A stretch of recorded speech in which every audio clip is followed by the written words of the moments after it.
তোমরাই দেখো ছেলেরা, এই যে কয়জন ছেলেরা বসছো ভাইয়া, তুমি দেখো তোমার জিন্দিগির কোনো সৌন্দর্য আসেনি এই পর্যন্ত।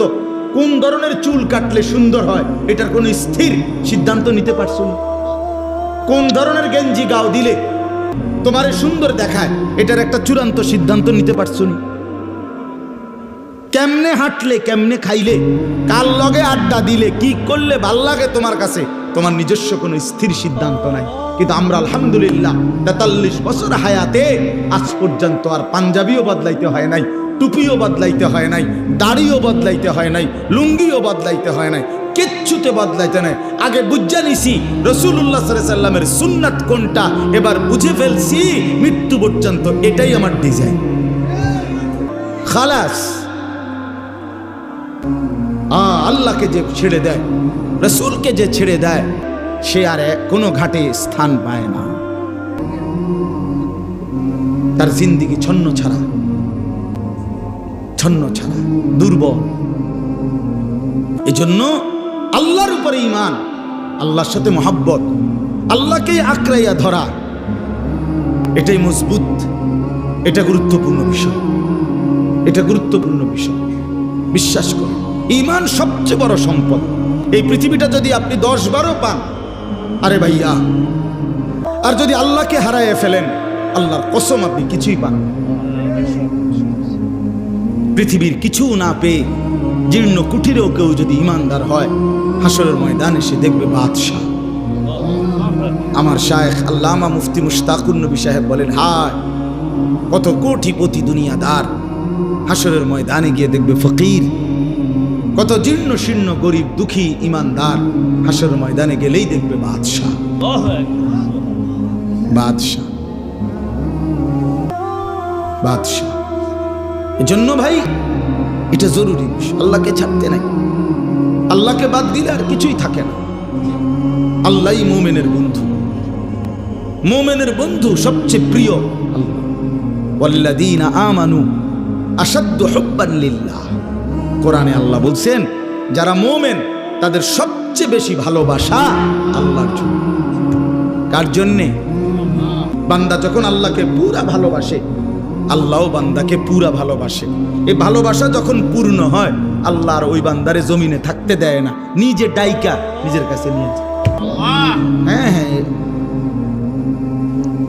ইয়া আইয়াতুহান নাফসুল মুতমাইন্নাহ ইরজিই ইলা রাব্বিক রাদিয়াতাম মারদিয়াহ। আল্লাহ তখন নিজেই ডাক দেয়, হে পবিত্র আত্মা আমার, তুমি আমি রবের কাছেই ফিরে চলে আসো, আমিও তোমার উপরে সন্তুষ্ট, তুমিও আমার উপরে সন্তুষ্ট।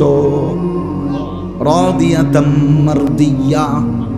বান্দা যখন জমিন থেকে বলে, আল্লাহ আমি আপনাকে ভালোবাসি, আমি আপনার উপরে রাজি, আসমান থেকে আরশ আজিম থেকে আল্লাহও বলে, বান্দা আমিও তোর উপরে রাজি।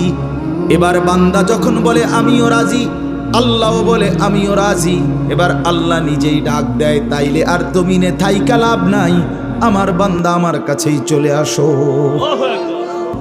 ফাদখুলি ফি ইবাদি ওয়াদখুলি জান্নাতি। আল্লাহ ডাক দিয়ে বলে, বান্দা আমার এমন মোহাব্বতের আরো কিছু বান্দা ওইখানে আছে, ওইখানে ঢোকো, একসাথ হয়ে আমি আল্লাহর জান্নাতের মধ্যে আসো। হ্যাঁ ছেলেরা, ভাইয়া, বাবারা, আপনারা মনে করেন না আমরা বেকুব। হ্যাঁ, আপনি বেকুব ভাইবেন না আমরা রে। দুনিয়া নিয়ে কামড়াই না, কামড়া কামড়ি করি নাই বন্ধু, বেকুব মনে করছো তুমি? হ্যাঁ, আমরা পড়ালেখা করি নাই, চিরা খাইয়া বড় হয়েছি, বুঝবো না কেন? আর 10 জন যদি ভাত মাছ খাইয়া বড় হয়, তো আমরা কি উদা বন্ডুটি খাইয়া বড় হয়েছি নাকি? তো বুঝতাম না কেন দুনিয়া?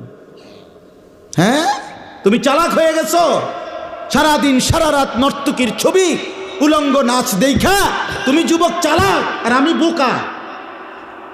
আমি আজকের সারাদিনে 5 ওয়াক্ত নামাজ জামাতের সাথে পড়ছি, আমি বেকুব না? তুমি চালাক, তুমি মানুষের বাড়ি দেখা চালাক, তুমি নর্তকী দেখা চালাক, তুমি উলঙ্গ ছবি দেখা চালাক। এই ফালতু চুলের মডেল, এটা বুঝি বুদ্ধিমান? এটা বুঝি বুদ্ধিমান? কার থেকে নিছ? কার থেকে? কোনোদিন জিজ্ঞাসা করছুনি সেলুনওয়ালারে যে ভাই এটা কার চুল? পৃথিবীর কোনো সভ্য, ভদ্র, মার্জিত, রুচি সম্পন্ন, বিবেকবান, আরে হুজুর বাদ দেন, কোনো দার্শনিক, পণ্ডিত, গবেষক, ইতিহাসবিদ, রাজনীতিবিদ, ডাক্তার, ইঞ্জিনিয়ার, সমাজসেবক, জনদরদি, এমন কারো চুল নিয়ে গুলো? কিছু মাতাল, তার সিরা, পাগলের চুল ছাড়া আর কারো চুল নাই এগুলা বেটা। আমি চ্যালেঞ্জ করলাম বেটা, এখন দাঁড়ায় বল না এটা যে হুজুর আমার এই বিশ্রী চুল এটা কোনো বিবেকবান, কোনো ভদ্রলোকের চুল। দাঁড়াও, এখন বলো, বলো এখন যদি প্রমাণ করতে পারো, আমি তোমার সামনে 50 বার কানে ধরে বটনি লাগানো। এই মোবাইলে ভিডিও হইব, দেখা কার মতো জিন্দিগি সাজলা। এত বড় রসুলকে বাদ দিয়া কোন পাগল ছাগলের কাছ থেকে স্টাইল নিলাম? হ্যাঁ বেউকুফ বেটা, কি পড়ালেখা করছো? এতটি বাংলা, অঙ্ক, ইংরেজি, পদার্থ, জীববিজ্ঞান পড়া নিজে অপদার্থ হইয়া রইলা। কিতা পড়ছো? এখনো নিজেরই চিনলা না, আল্লাহই চিনলা না, মুনির চিনলা না। মিয়া কোত্থেকে আসলাম, কেন আসলাম, কি করছি, কি করা উচিত, কিছুই আমি জানি না। এটা কি পড়ালেখা করলো আর কি শিখলো? এতে পড়লো কি, শিখলো কি? এটি হ্যাঁ খরচ হইলো কার পিছনে? বলেন বলেন। বন্ধুর দিকে চাইও না, সামান্যায় ভালো হইতে দেয় না। সাবধান, তোমার সামান্যটার লগে চাইলে এ পারতা না, ওই অসতে তোমারে ভালো হইতে দিবে না। হ্যাঁ হ্যাঁ, ওই তোমারে নষ্ট করে দিবে। তোমার চাইতে বড়, তোমার চাইতে দিনদার, তোমার চাইতে ভালো মানুষের দিকে তাকাও, তাইলে জীবনের কিছুটা পাথেও মিলবে। এক সামান্য হয় না, এটা জরুরি বিষয়। আমি এটা সব সময় বলি, সামান্য নষ্ট করে দেয়। আরে দোস্ত দেখ, আল্লাহকে বাদ দিতে নাই ভাই। আল্লাহ তাআলা কোরআনে বলছেন, বান্দা আমারে বাদ দিও না, কষ্ট পাইবা, কষ্ট পাইবা। আমি সব সহ্য করতে পারি, আমার জাত ও সিফাতের মধ্যে বান্দা যখন আমারে বাদ দিয়া অন্য কিছুর উপরে ভরসা করে, অন্য কিছুকে বন্ধু বানায়, আল্লাহ বলে বিশ্বাস করো বান্দা, আমি এটা সহ্য করতে পারি না। হ্যাঁ, আপনি দোকান, এই দোকানটাকে এতটা গুরুত্ব দিছে, নামাজ না না হুজুর কাস্টমারের ক্ষতি হয়ে যাব, ব্যবসার লসে এসে পড়ব। সিএনজি এটারে এতটাও মানে বুঝে ধরছে, যদি নামাজে যায় তো আমার একদিন একজনে কইছে, হুজুর আমি নামাজ ফিরে আইলেও আমার সিএনজিটা, আমার সিরিয়ালটা 30টার পিছনে যাবে। বুঝছেন না হিসাবটা? ওই সিএনজির একটা কি দেয়, সিরিয়াল দেয় না, স্ট্যান্ডের মধ্যে একজনে কি দেয়, সিরিয়াল দেয়। আরই সিরিয়াল পিছিয়ে দেয় বোকা নামাজ পড়তে গেলে। তার মানে সিএনজি তোর খোদা,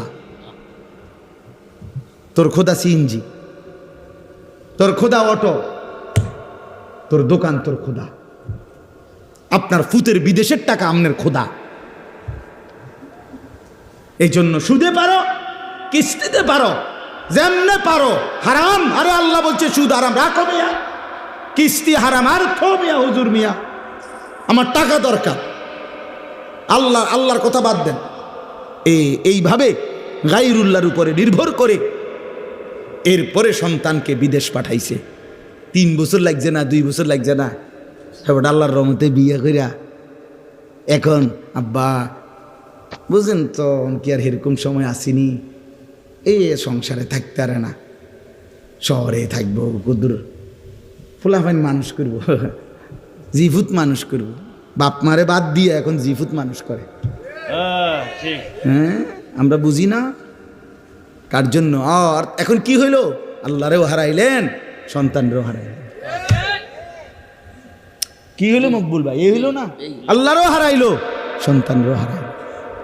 সুদের টাকায় ফুত বিদেশ পাঠাইয়া, কিস্তির টাকা দিয়া পাঠাইয়া আল্লাহরে তো কি হারাইলো।